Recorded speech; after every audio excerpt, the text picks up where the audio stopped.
Welcome to 2018 Mets Jets D podcast.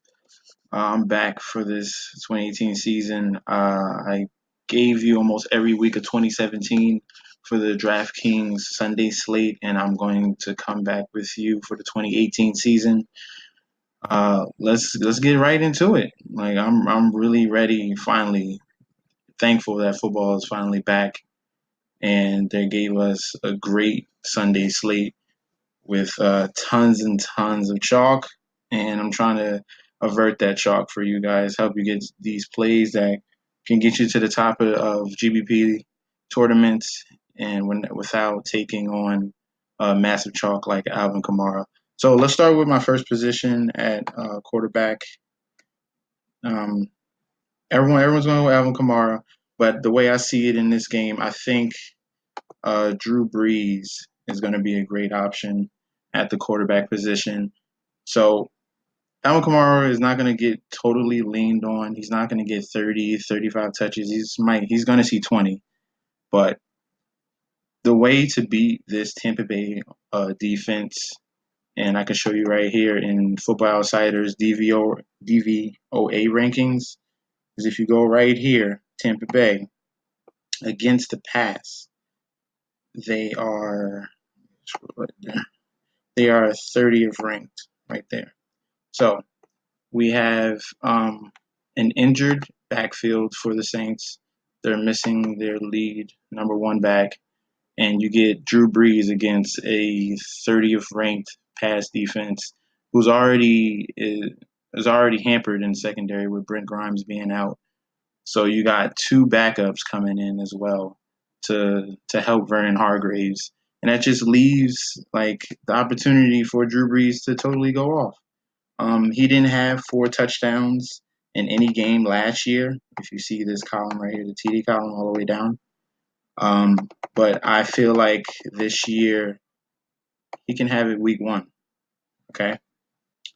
So that's going to be my first QB choice against the horrible pass defense of the Tampa Bay Buccaneers. My second choice, I'm going to give you at QB, who's going to be, I think he's going to be a little lesser owned. It's not Tom Brady. That's a great option, but he's going to be highly owned. It's not Deshaun Watson, who I like as well. It's going to be Andy Dalton against the Indianapolis Colts, who's another bad pass defense. Some of the corners that they have wouldn't make the 53-man roster on a lot of teams, but that's what the Colts have. They got Andrew Luck, and they got a, a build-up offensive line and a horrible defense. So that just equals me playing Andy Dalton against them. Andy Dalton in the preseason looked great, especially against the Bills in the warm-up.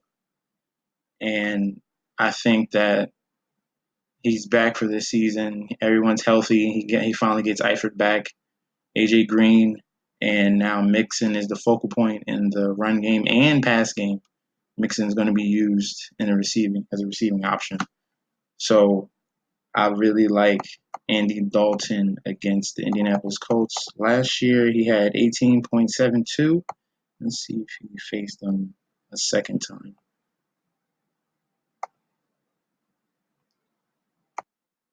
All right, now into my running back plays for this week.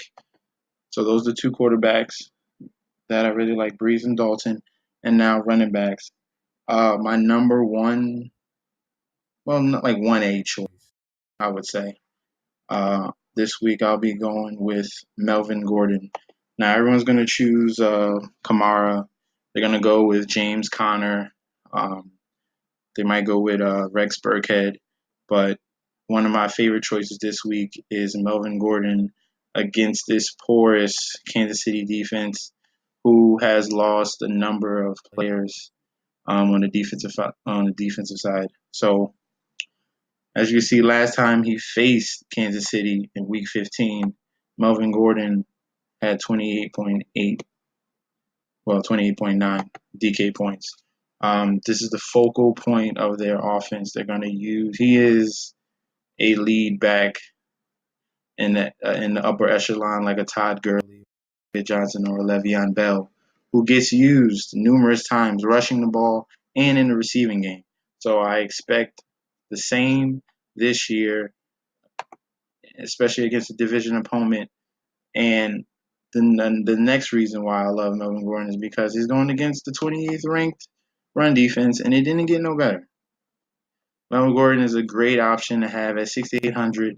He's priced way down to get a possible number one back of this week at 6,800. You could save $2,000 from David Johnson. Same, almost 1,700 against Kamara, and you get someone that's gonna probably surpass them in DK points. All right, so Melvin Gordon is a great option at running back. Let me give you my second favorite, the pivot to Alvin Kamara. Instead of paying for Kamara, who's in a great spot to get it, Mark Ingram is out for the first 4 games. He's going to get a ton of touches. Everyone loves Alvin Kamara. But the game script, in my mind, I feel like he might not reach that peak performance this week. So I'm going to go with someone who's been forgotten about. And he's going to make his name for himself again so you guys remember him. And remember that he's a beast, David Johnson. All right? He's going to be in the 4 o'clock games, so you'll be waiting, a couple hours before your lineups go climbing up the tournament ladder. But David Johnson is a great option at 8,800. This is the guy I'm gonna pivot to instead of Kamara. I'm gonna play David Johnson. He's back. He's gonna get way more touches than Alvin Kamara. He might see 30 plus against Washington. And Washington defense is in the rush game isn't any better. 32nd to be exact against the rush. So you get the number one back in 2016, and he's facing the worst run defense. I think that makes total sense to me. All right. So make sure you get David Johnson in your lineups instead of Alvin Kamara. Now I have a punt running back. Now, my punt running back is the reason why I don't like Alvin Kamara as much, and I see this game playing out a little bit different. Like, Kamara should get 20, but I think this guy who's going to be lesser owned, he's a punt play. If you want to throw him in your lineups and save some salary, there's a reason why they got Mike Gillislee, the New Orleans Saints, was it last Saturday? The second that the Patriots cut him from the team, the Saints picked him up and immediately made him the number 2 back on the depth chart because they needed a bruiser to replace Mark Ingram on their roster. So the backup, Boston Scott, who's supposed to be like the kick returner, they immediately waived him and put him on the practice squad. So they only have 2 running backs, guys. So if this game gets out of hand, they're not going to be using Alvin Kamara. And if they do, he needs to get spelled. They're not going to run Alvin Kamara play after play after play. He's going to get tired. When they get into the red zone, Mike Gillislee could be the guy who's going to vulture some TDs from him. And I would like to have that opportunity.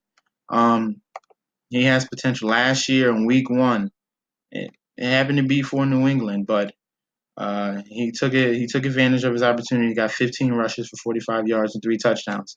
This is the possible upside you could be seeing this week in a high-scoring matchup where you expect the New Orleans Saints to totally destroy the Tampa Bay Buccaneers. All right, so try to sprinkle him in a few lineups, see what happens. At 3,400, great salary saver. Mike Gillislee, I think, will vulture some TDs from Alvin Kamara. All right. I'm going to go over to the wide receiver position. My first wide receiver choice is going to be shocking. All right, it's not going to be what you've been seeing all week long. I'm going to go with Danny Amendola. All right. I love every other, the typical wide receiver choices. Brown is great, but that's going to be a windy, rainy game. Michael Thomas, I love. I'm going to pair him with Breeze and make a stack. Keenan Allen is great. obviously, because that KC defense is horrible, and Marcus Peters is with the Rams now. AJ Green, I love. The list goes on and on. But I want to give you someone cheap that you can put in your lineup so you can pay up for other value in other places, and that will be Danny Amendola. Now, the reason why I like Danny Amendola is because Devontae Parker is out this week. Jarvis Landry is gone. And who's going to replace those targets? No other than Danny Amendola. Now, I hate Ryan Tannehill. I'm a Jets fan. I don't like the Dolphins. But this just makes too much sense to me. Kenny Stills is a deep guy. He's going to be facing, let's see, here we go over here. If I go, this is Fantasy Labs right here. I usually use this to give me just a blueprint of what the offense will look like against the defense. And you see right here, got a Dory Jackson against Kenny Stills. Dory Jackson is a decent cornerback, but Kenny Stills is a deep guy. And the Titans have a good front seven to get to him before Tannehill even thinks about throwing it deep.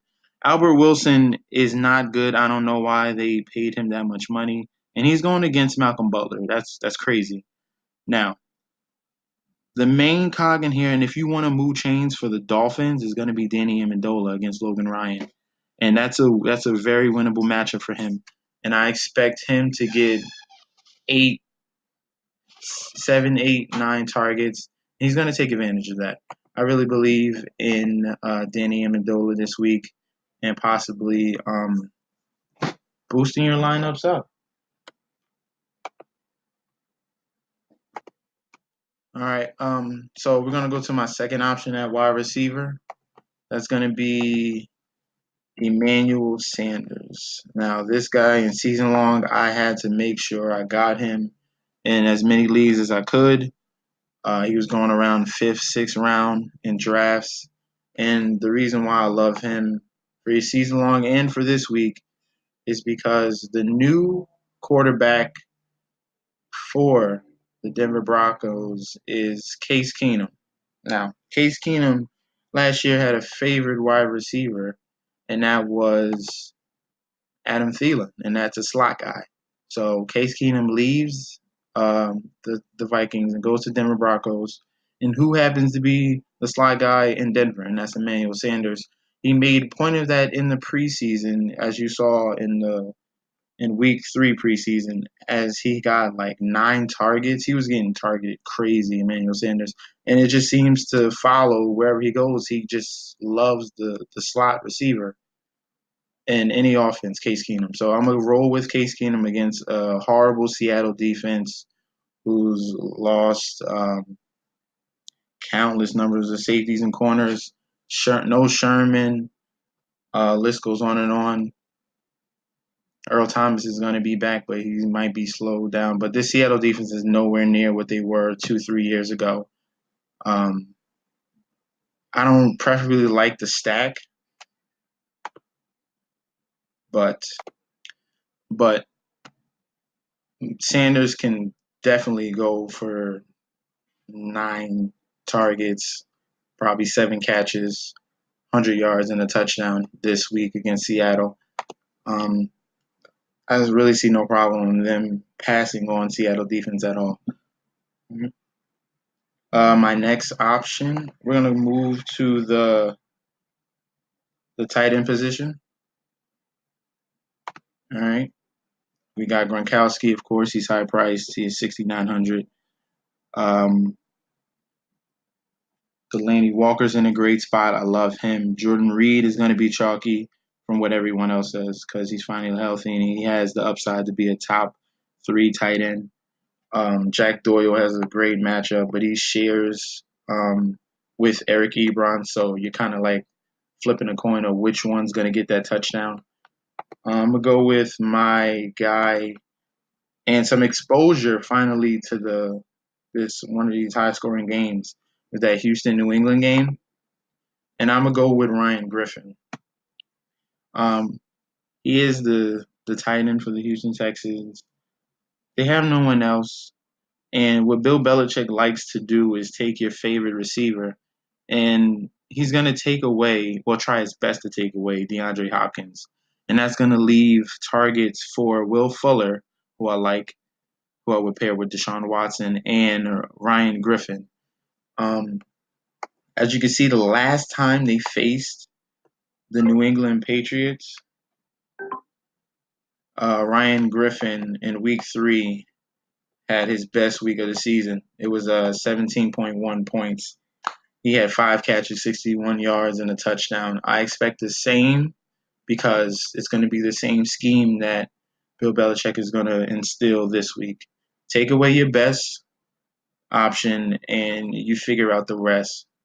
So it's going to leave Ryan Griffin, Will Fuller, and the backup wide receivers of Houston to try to beat the Patriots. All right. So that's one of my cheap guys at 2,800, Ryan Griffin. And then my favorite choice is going to be Ricky Seals-Jones. As you saw right there, they're 25th ranked against the tight end. Washington is. And Ricky Seals-Jones, this is the product of him being a physical beast. He's like 6'7", 220. He's huge and athletic. And he's a product of Mike McCoy's offense. See, if you know Mike McCoy, he was in San Diego Chargers, and they are known for the tight ends. Antonio Gates and now Hunter Henry. And in that scheme, tight ends are favorited and targeted a lot. Sam Bradford, as long as he's healthy is going to target Ricky Seals-Jones. And in this offense, he will get targets. It'll be him and Larry Fitzgerald as their best receiving options on this offense. All right. So those are my picks for this week. If I'll tell you again, Breeze, Dalton as quarterbacks. Running back is going to be Melvin Gordon, David Johnson, Mike Gillislee as a punt. Be very clear on that. Wide receiver Amendola and Emmanuel Sanders, and tight end Ryan Griffin to get exposure in that high-scoring game in New England. And Ricky Seals-Jones as a high upside 3K tight end to save you some salary and has tons of upside in that Mike McCoy offensive scheme. I will be back next week for more picks. Hopefully this week goes well. I would like to give a shout out to DraftKings Sportsbook. They gave me, I happen to win right here, as you see in this tweet. They tweeted out, let's read it right here. And just like that, we hit our first milestone bet. A 5-leg parlay from Linden, New Jersey was our 900,000th bet, earning $2,000 in free bets. And that person in Linden, New Jersey happened to be me. So thank you so much, DraftKings Sportsbook. I will use this money and try to multiply as much as I could or I can. And hopefully I win the next milestone. We'll see. But that's it for me for week 1. Good luck, everyone.